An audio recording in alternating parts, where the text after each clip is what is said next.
Welcome back to CBC News Sunday. Is it really a good idea for your spouse to be your best friend? My earpiece should be in, shouldn't it, since our guest is not here in the studio. Our next guest says too much intimacy may be one reason that the marital mattress is mostly for sleeping. Esther Perel is the author of Mating in Captivity, Reconciling the Erotic and the Domestic, and she joins us now from New York. Good morning to you, Esther Perel. Good morning. Now, let me ask you, what is the most surprising thing that you uncovered in your research for this book? I think that Mating in Captivity grew out of my work with happy, caring and loving couples who complained that their sexual lives were dull.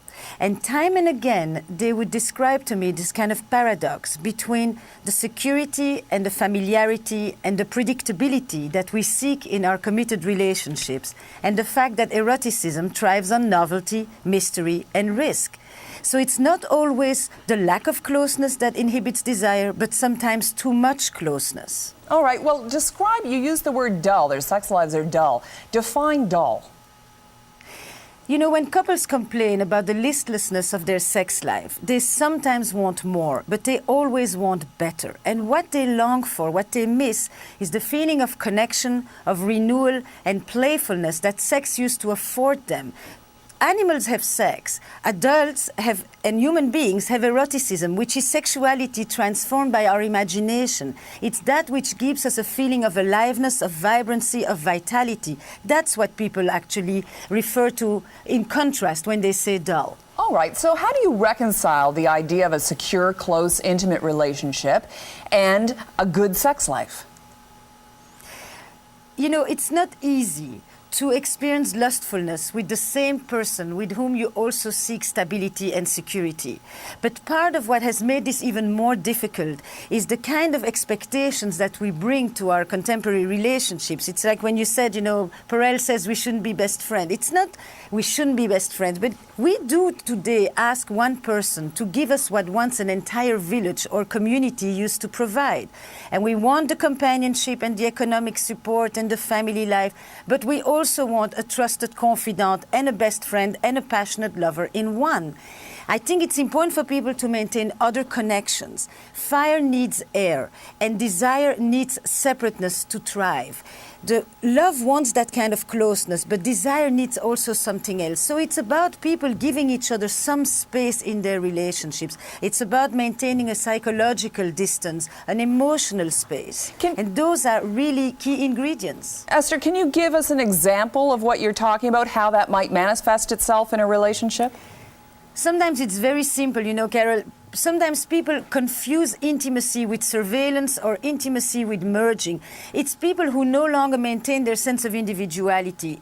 Be it going to the movie that you want to see, maintaining your friendship separately sometimes from your partner, having other interests that define you, because that maintains a sense of otherness and a sense of difference, and those are things that we need for sex. Okay, so define this for me. How does going to movies with your friends and defining yourself as separate from your partner make you, if this is where you're going with it, more exciting to your partner, or your partner more exciting to you sexually? Because in order to have desire, you need a certain distance, you need a certain space. You want a bridge to cross. And when people describe often what are times when they find themselves particularly interested to their partner, they often describe looking at them from a distance, doing something that they're really good at or really passionate about, and for which they have nothing to do with. And they regain a sense of novelty, a sense of mystery, a sense of interest for that other person that is more than just a worn-out sofa. All right, worn out sofa. Okay, you also say in your book that political correctness can interfere with our sex lives. What do you mean? I think that our erotic desire is not always politically correct and doesn't always behave by the rules of good citizenship. If our erotic mind was so docile and so proper, we wouldn't have to be so secretive and sometimes shameful about it. But what has happened is that our egalitarian model, which we really want to maintain, has had its own unanticipated consequences for sex, because there are all kinds of feelings that we bring into desire that have to do with experiences of power, experiences of control, of surrender, of jealousy, of revenge. Those are not necessarily loving feelings, but they are feelings that often are on the undercurrent of desire. Really? So it's not a bad thing to be jealous of your spouse?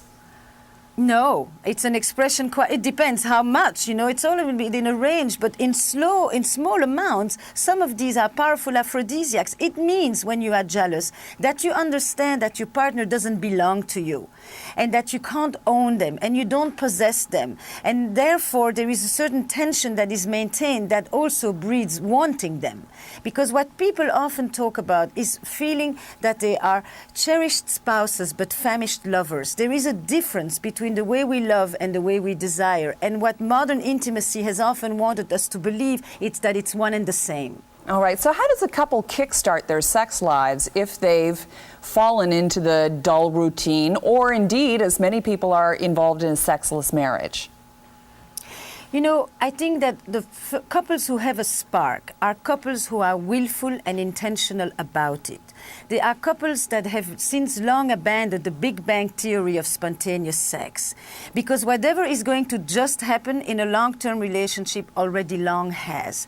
They're couples who can create a boundary, who can close the bedroom door once in a while, who can cordon off a space and say, this matters to us, this is important to us. And in that sense, planning conveys values and importance about it.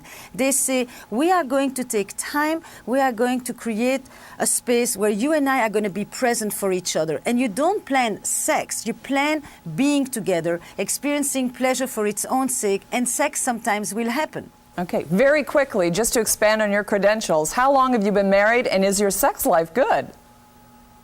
I have been 25 years with my same husband, and I would definitely say that writing a book about sexuality is very fruitful for one's own sexual relationship. Okay. Esther Perel, that's all of our time. Thank you for joining us today. It's a pleasure. Thank you, Carol. Okay. We like to hear your thoughts on all of the stories we bring you, but right now we especially want your thoughts on keeping the love in a relationship alive. Here's how to reach us. You can write to us at CBC News Sunday, Box 500, Station A, Toronto, Ontario, M5W1E6. Our email address is sunday@cbc.ca. You can also reach us online anytime. Our website address is cbc.ca/sunday.